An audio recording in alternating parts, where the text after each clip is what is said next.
into the darkness. I can see you guiding me. I'll follow in your footsteps, Mother, for so long. Head into the darkness. You don't wanna follow me. Say goodbye to everything. Say so long. Alrighty, welcome everyone. I'm Teeaboo, and I am here for Maiden Abyss, the Golden City of the Scorching Sun, Episode 5, titled Concealment.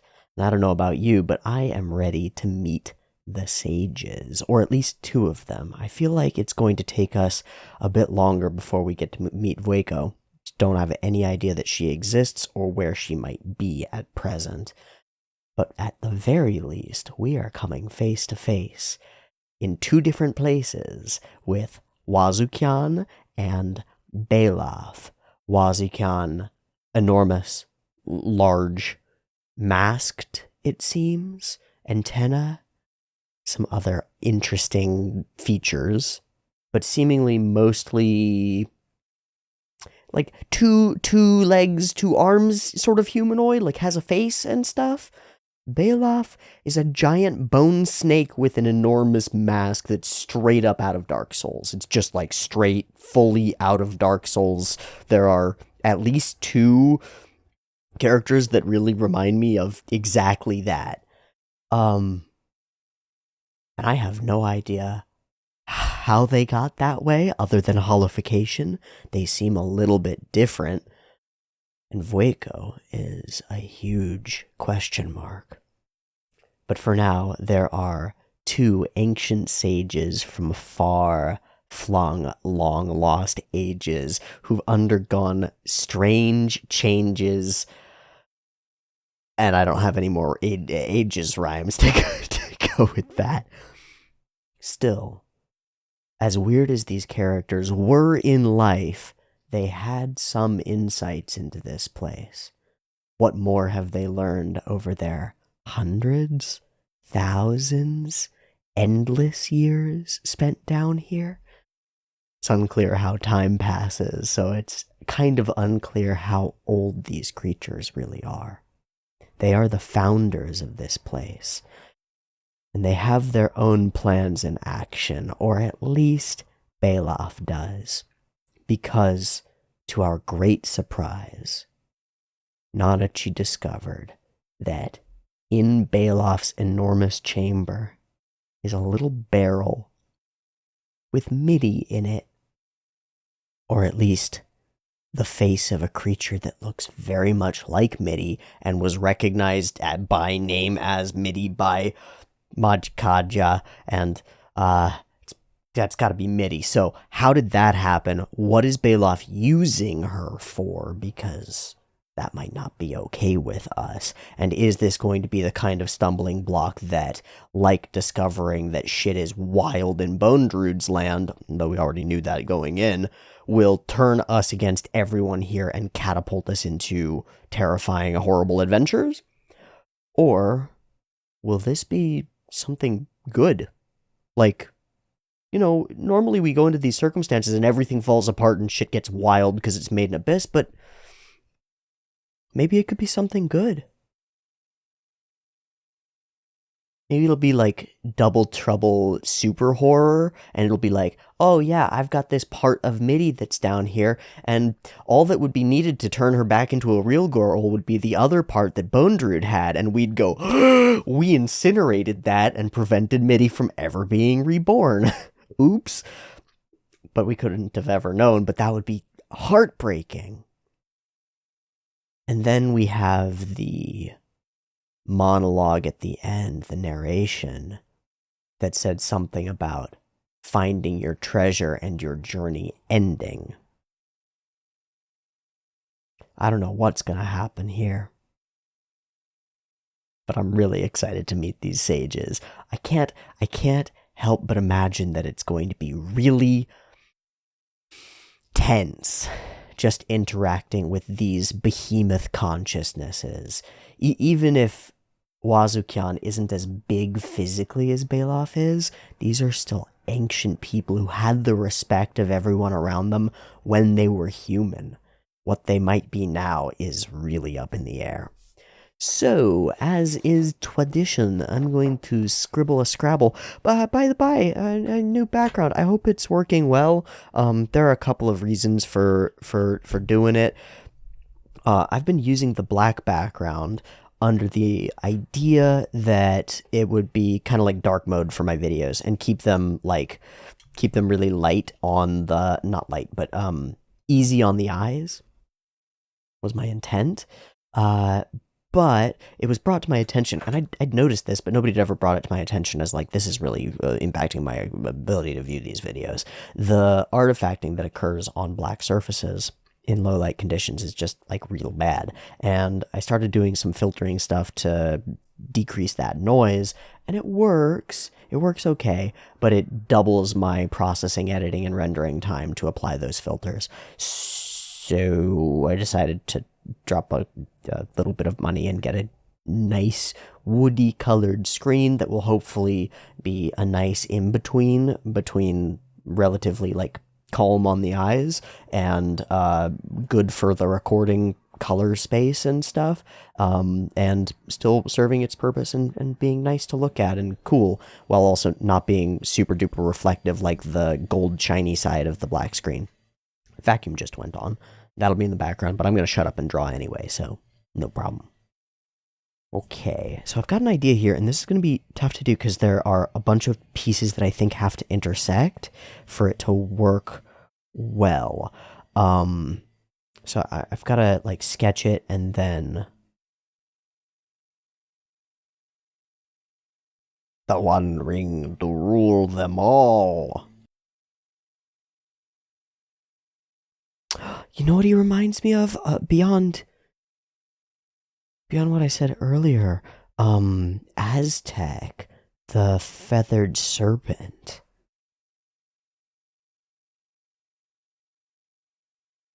Okay.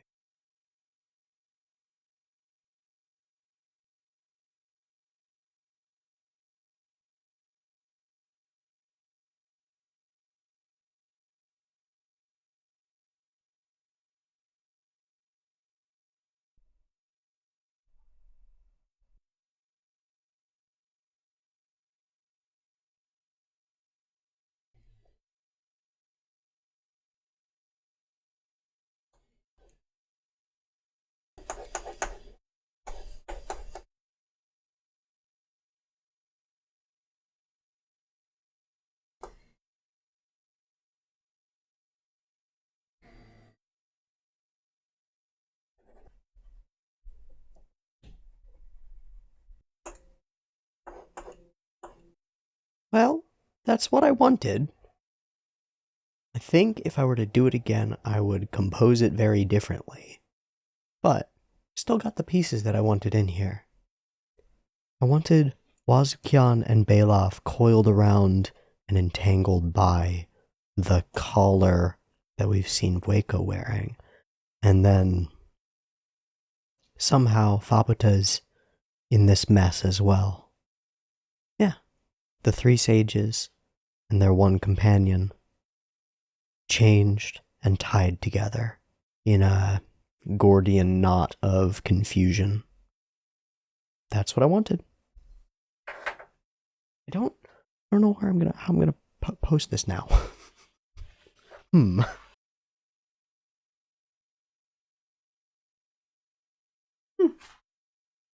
Yeah, that'll do.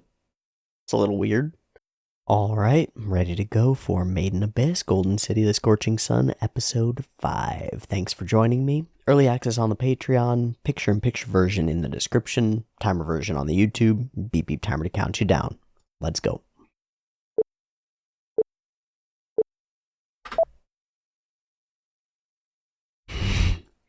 Right into it. Yeah.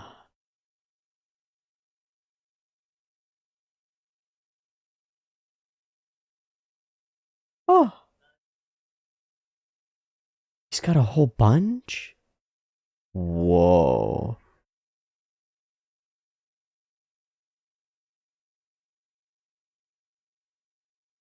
What they long for will appear for them, and in eternal peace their journey will end. Is that Waco's goal?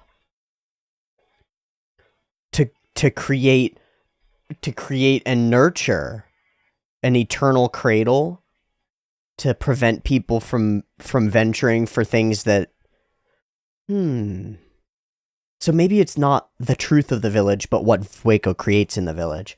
Okay. Baloff asked what your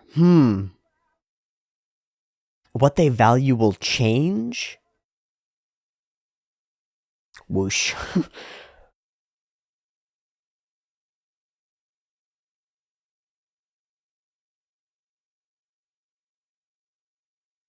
Why did he have... Were those stuffed animals or were those hollows?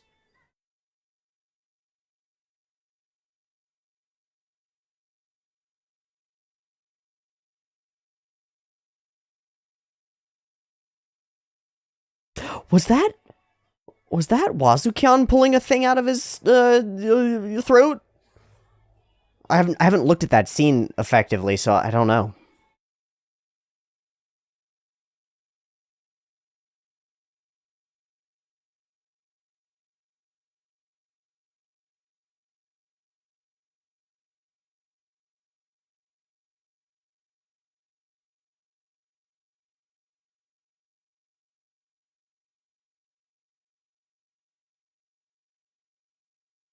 Reg's still wandering. Ooh, those are cool ferns. They're like full... Oh, I guess they're structures.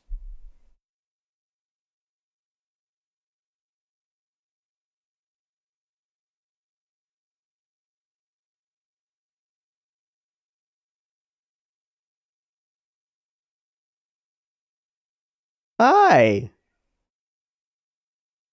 Are they running from something? Oh, fuck. Oh, still chasing you. Still chasing you.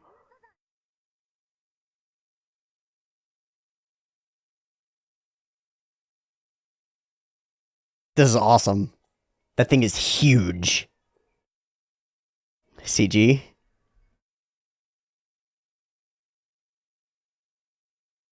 Hey, but you seem to be able to read it. Oh my god, it's so big. Whoa. Whoa. Did it just goop you? This thing's OP. Did you just go somewhere scarier? Oh? Oh, Big Mech? Fabata? Thanks, bro. Does it have a laundry basket on its head?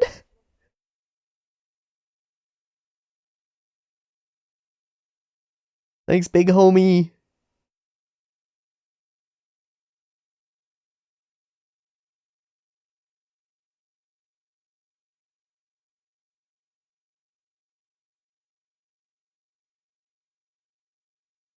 Huh? Nor can I stop that village.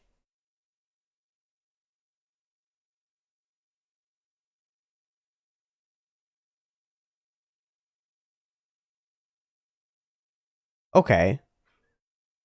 But I don't understand the chaos and removed you part.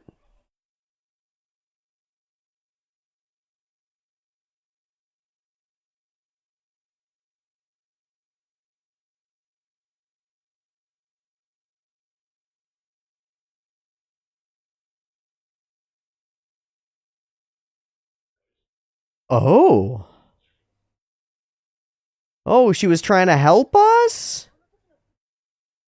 Oh. The note for sure. Oh, okay. Thanks, man. It's real casual about this. Oh, it's junk parts. Just maximum protect. 'Cause he's not him.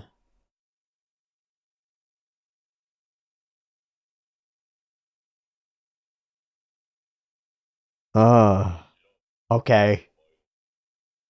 Interference units?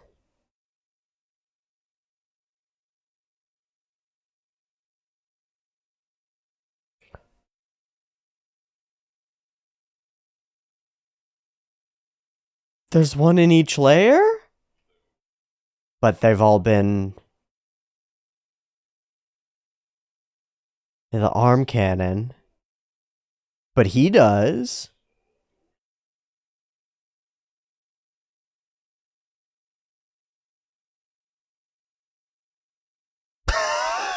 I love how casual and efficient he is. Okay. Yeah, find your creator. Maybe I'll find mine too. Yeah. So, can you tell us anything about it? Oh, what? How does that work?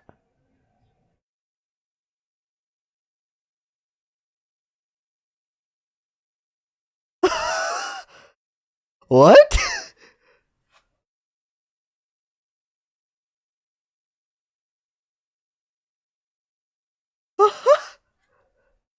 Yeah, we've learned.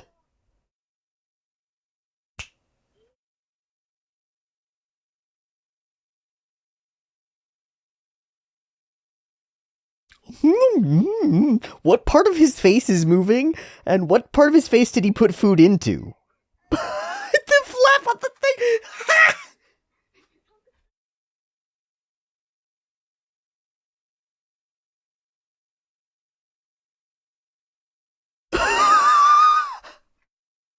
Oh! Later home slice? Wow, he's just a homie. What?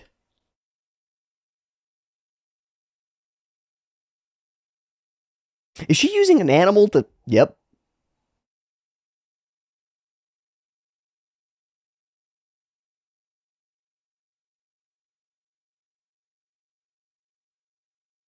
That's a good idea.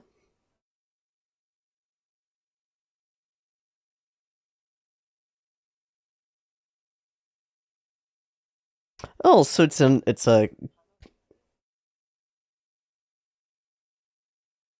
Oh. Never mind. It doesn't make sense to me. I thought it was like German, where you just smash like words together. Mother Cradle Village. And maybe the emphasis chooses which one is most powerful? I don't know. She's a good study.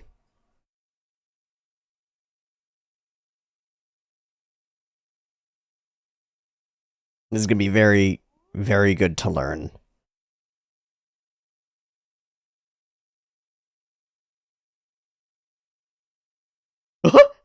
There's a pet and ma.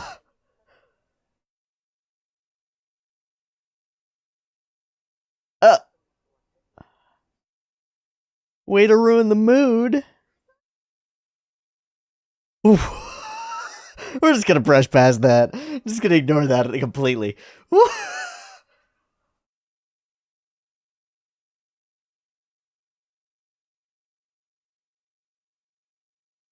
The sacrifice hole?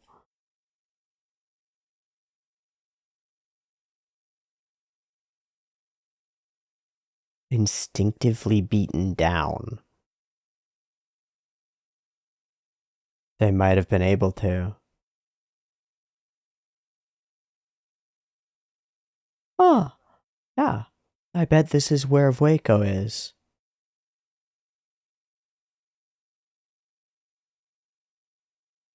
There's no curse here.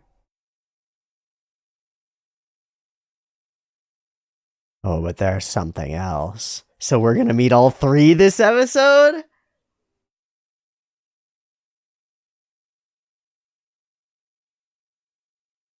We're in the spider's web now. Or the mother's cradle. Faces? Faces.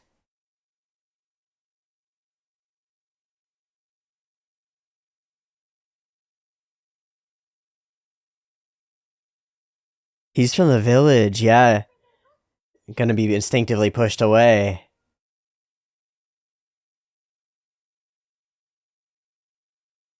Oh, Junjito flashes. Oh, let's find the one that's shaped just like me. Oh.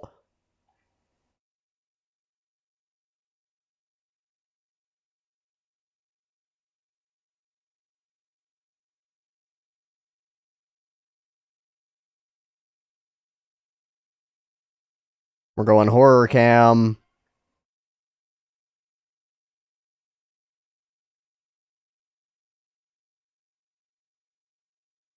Hello. Oh, we're real spooky.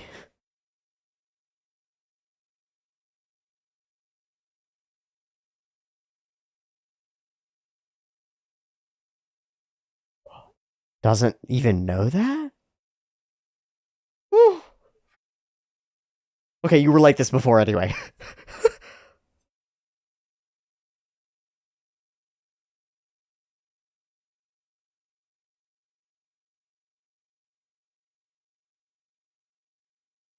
Totally locked in here.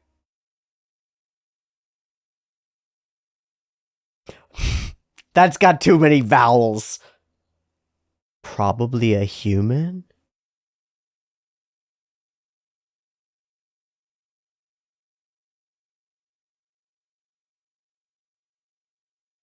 She doesn't know what she's doing.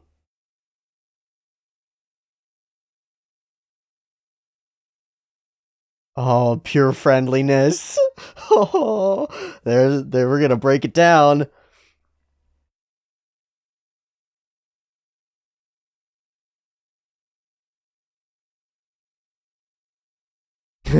She seems to speak the language. Yes.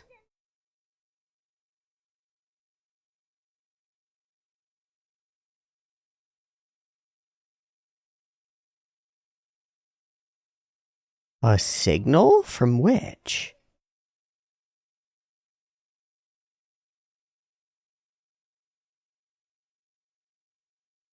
Maybe don't release the chained monster.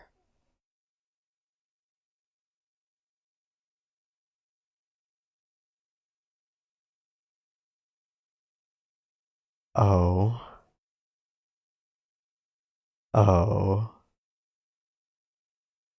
Oh, I figured. In hell? Whoa, and that's Fabuta being born, I think.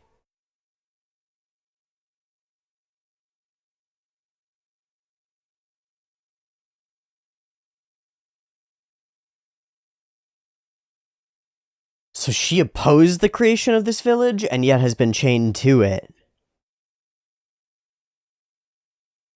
What?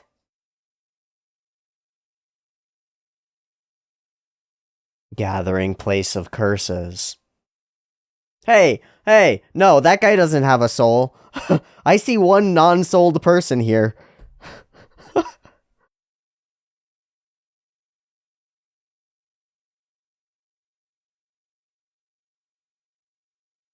Wanted to become something beyond human. Ho ho ho! No hesitation, Rico.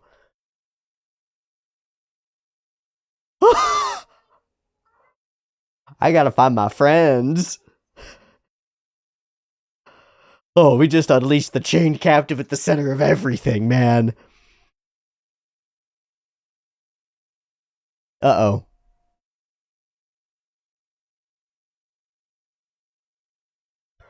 Did we just allow the curse in here?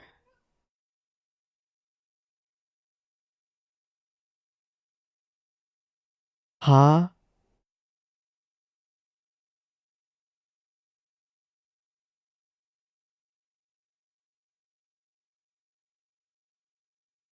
Maybe a Whoa, longing sometimes gets the better of instinct.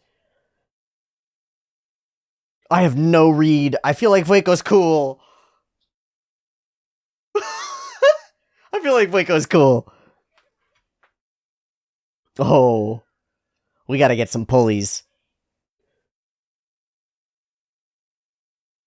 Yeah.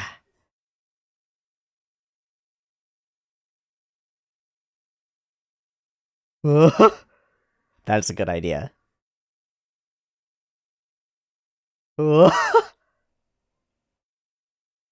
Amazing.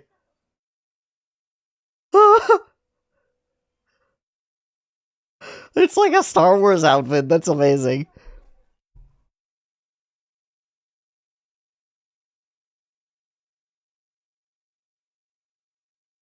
The who? Luring what? Adventurers, people, hollows. Okay, and this is where one of our friends is here. Not going in? Yeah, they're the ones who chained you.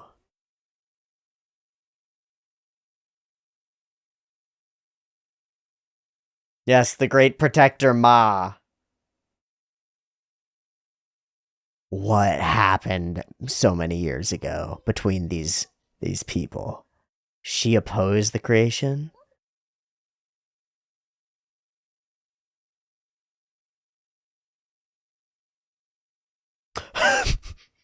Everything's so weird.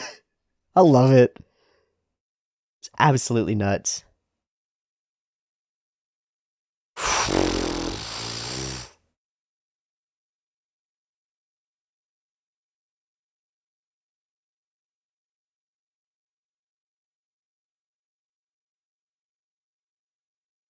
Is she just asleep?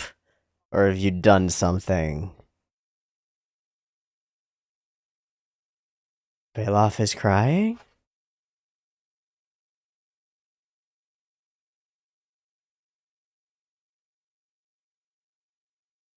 Oh, uh-oh.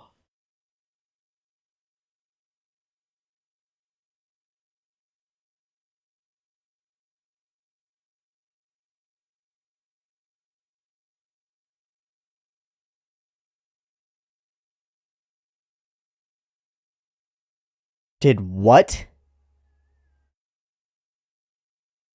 Did what?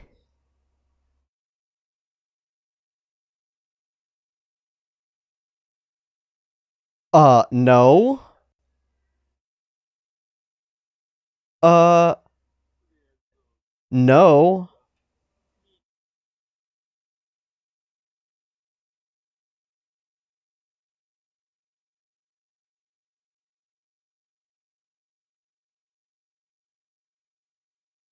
Greatest treasure.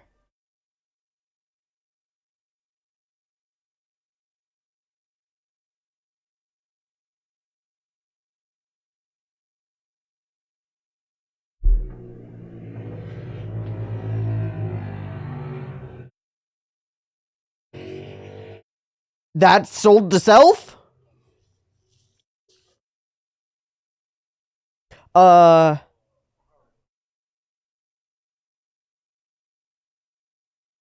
has been put to sleep with smoke? That's Midi. The one who stayed with me back then. Bung.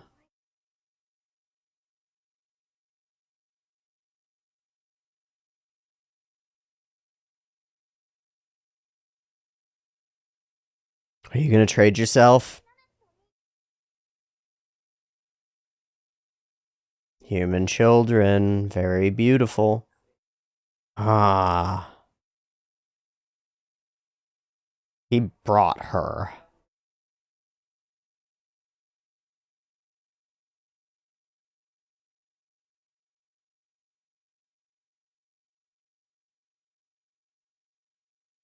Wait, that makes sense. That makes sense.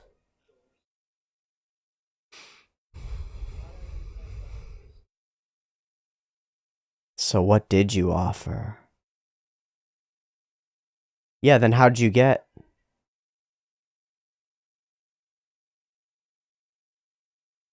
Huh?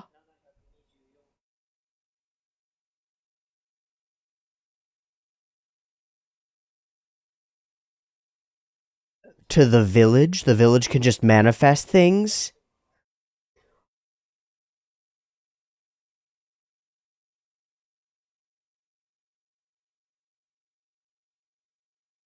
Uh-oh. I didn't think we'd be getting into trading space like this.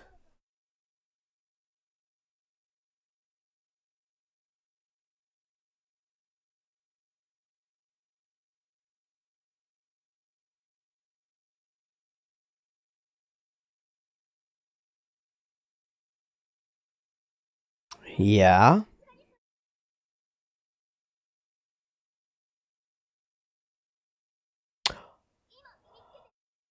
Smart. Smart as fuck. But that's worthless shit.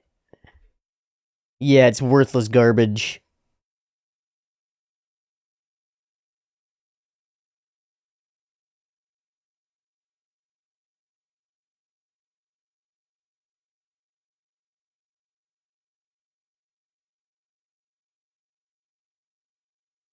She's gonna do innards. So that she can travel. So that she can explore an adventure. She's gonna do innards. Is that the end of the episode?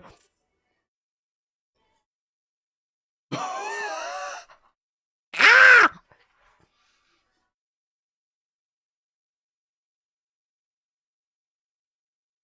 We got a direction now, though. Break some chains. Shatter this place. Maybe. I don't know.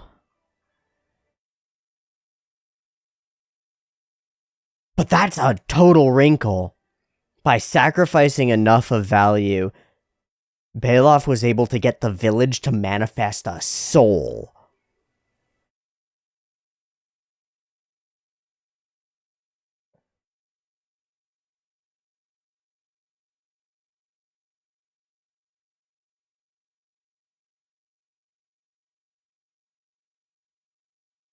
She's gonna choose half her innards and her hair and the nails.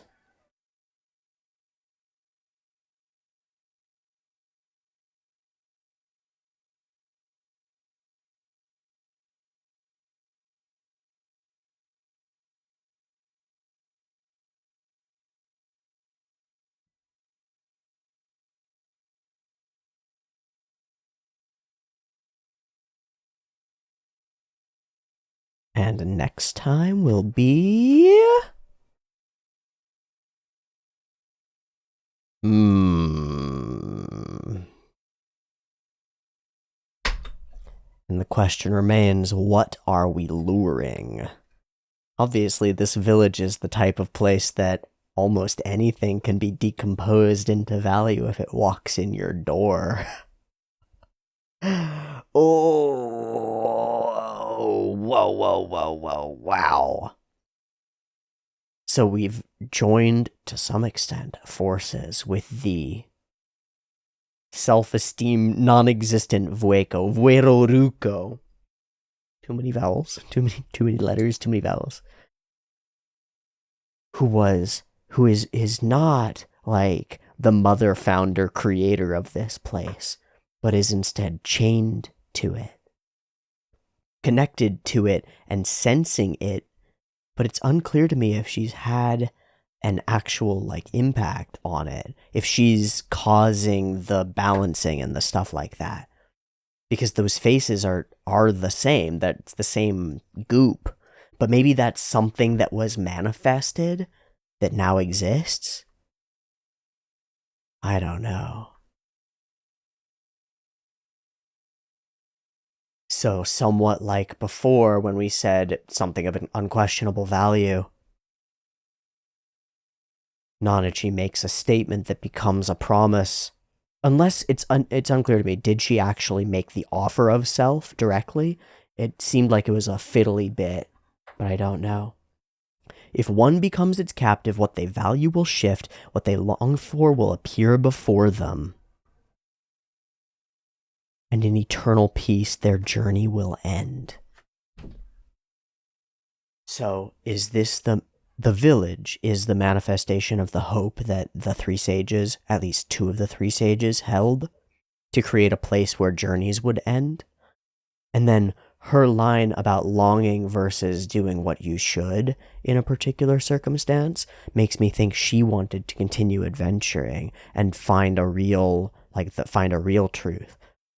So it seems to me like they reached the sixth layer and then to some extent found that they had the power to manifest their dream and gave up on seeking it in truth and created a facsimile of it in this village, a place of order, of balance.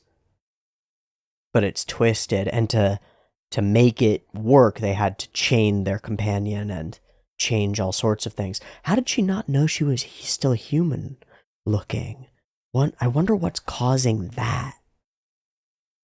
What keeps Vueko humanoid? And how any of it ties to the lack of curse out here. I really like Reg alone, just sort of wandering around not knowing stuff and running into Fapata and then Fapata's creation. It's cool. And then Gigantor Monsto Dragon is awesome. Just super duper awesome. These little things are really cute and weird, but they're of course fleeing from the Gigantor. And I think the scenes of this look really cool. It's like you're fighting a mecha. It's a giant mecha. It looms, it's so big. And then as we get it moving here, here's 2D. No, maybe not. No, that's CG. Oh, that's 2D. It's a really cool mix. It's a really cool mix. So he gets dropped into an endless void into somewhere. This guy yoinks him because he's been following him around. Thanks for saving me. I gotta go.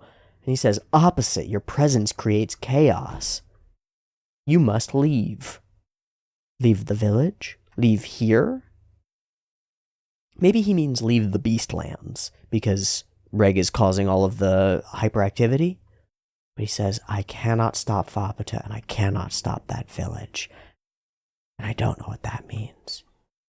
And then masks it by just saying, it's the other way. But he said something different at first.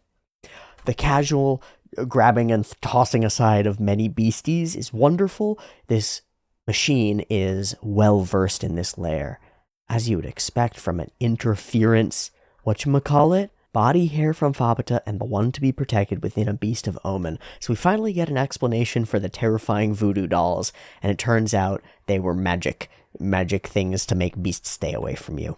Very nice. Thank you, Fapata. Would have been great to have explained. Shoro layer. I don't know what that means. And interference units, one set on each layer, created by someone, and interference with what? Many of them have been destroyed. Probably each one in each layer down to this one has probably been destroyed. Otherwise we would know of them. Or they would have been captured as Albade or something else, but then we would know about that too. Malfunctioned or been taken. But they do not cross layers, so what's the difference between them and you? And then a request, a heartfelt one, uncover data about my creator. Use your great freedom. Ozzy-Khan is in no way what I expected at all. He's a goober. He's goofy. He's just eating and having fun and having a good time. Yay! Later. Ridiculous. Just in case you were getting calming down and getting comfortable here, just have to remember that all of these people would love to buy a human child. I'd really like to get one of those. So calm and peaceful, looking at you like a piece of meat. Like terrifying. But she gives us the greatest of leads, a dark place that the villagers cannot go. are bound not to go by magic. Maybe an alternate, like, force field or curse or something? I don't know. But by their very nature cannot go. To keep them from going and finding and freeing Vueko. So we descend. Rico alone with only Ma, and discovers the faces, the goop, the strange holes, the hive, and eventually the voice of Vueko, sitting here with her friendly little faces named, speaking and singing to them, as she may have done for an eternity. Not a hollow. How? Then why did the others change? And she speaks the upper language, which is nuts. She's exactly the same person that she was. Maybe even more socially inept.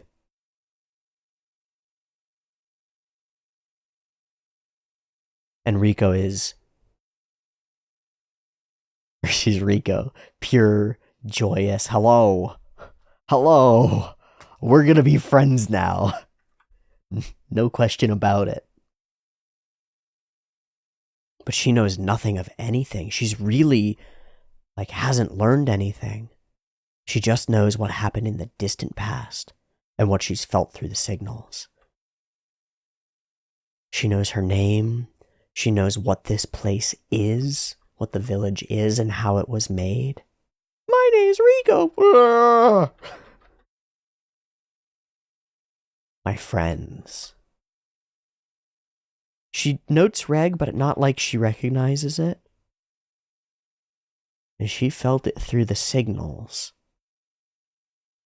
And here we get really weird. I would guide you there, but look, my magical trap can only be opened by a friendly person saying a thing. And our cinematography switches to you're being manipulated by a powerful entity mode. But I don't think it's actually true. I think the camera is lying to us. I think I actually believe Vueko in almost every way, especially in the moments after when we see her fear toward climbing that big climb. But this, if you just do this, sinister. It's sneaky. It's sneaky. There's only the one eye. It's deceptive. And Rico picks up on it. Are you actually a bad person? We get the wirbly eye, wirbly mouth. But I think what's going on here is that Vueko is just super negative on charisma, very, very negative scored. And so her heartfelt request for assistance comes across as scheming. Maybe I'm wrong. Maybe Vueko is the great mastermind of all things, but I don't think so. The origins of the village aren't very nice. But what it is now is a pretty nice place. And she has something to do with the curse at the center of it. But we don't know what.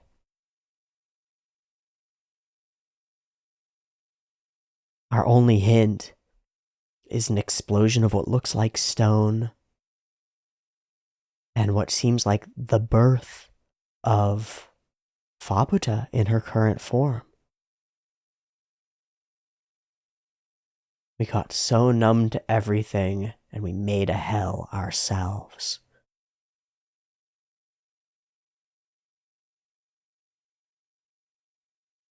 That's gonna take some more information to puzzle out, isn't it? She stood against the creation. Too late. And insisted against the creation of the village.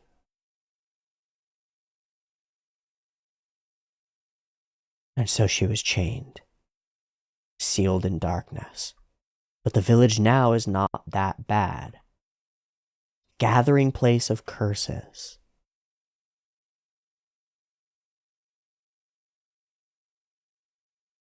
With souls remaining, except for one. She waxes into the philosophy of it.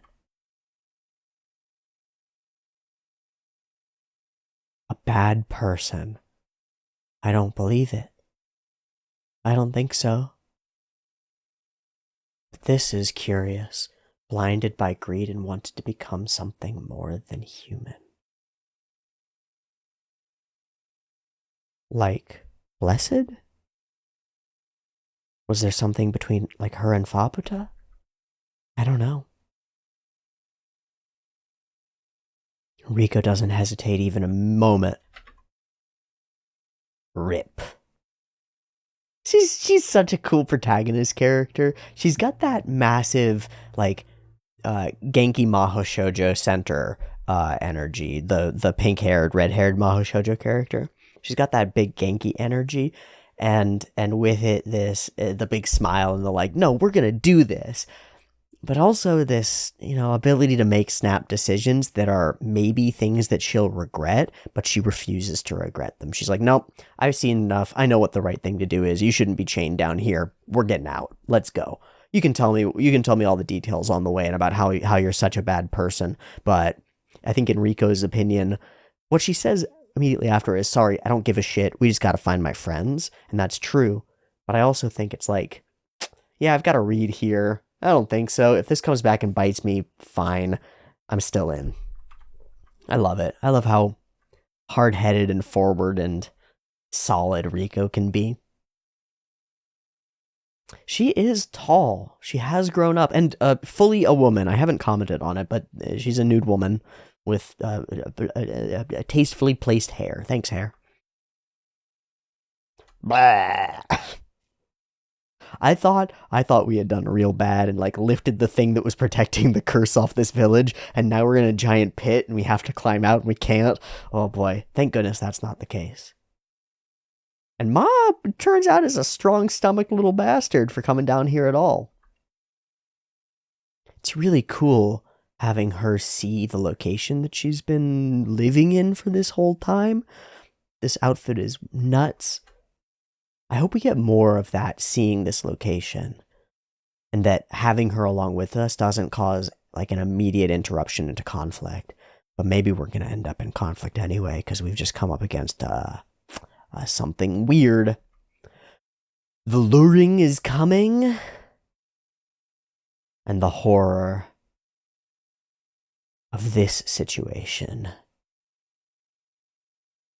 becomes clear to us. Nanachi has given herself, maybe intentionally, maybe not, for Midi. And now you're here to get Nanachi. So, Bailoff just plays pawn shop owner and keeps trading up.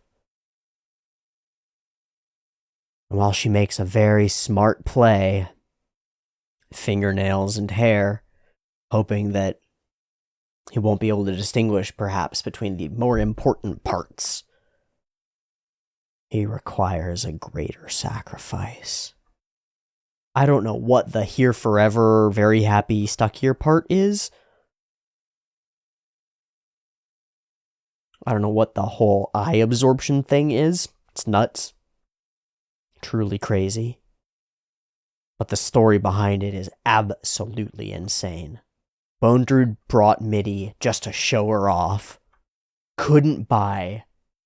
Beloff could not buy Midi, an endless source of regeneration, a true immortal on which he could feed.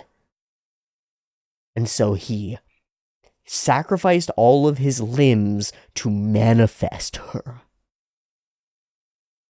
using the power of this village, which until now we didn't know was possible at all. And he says some really interesting things about what Midi is. Intermediary signal of love, producing a strongly crystallized curse, a true immortal, an incarnation of this place. Truly priceless, too. Compensation to have her born by Teeaboo is nuts. Balanced.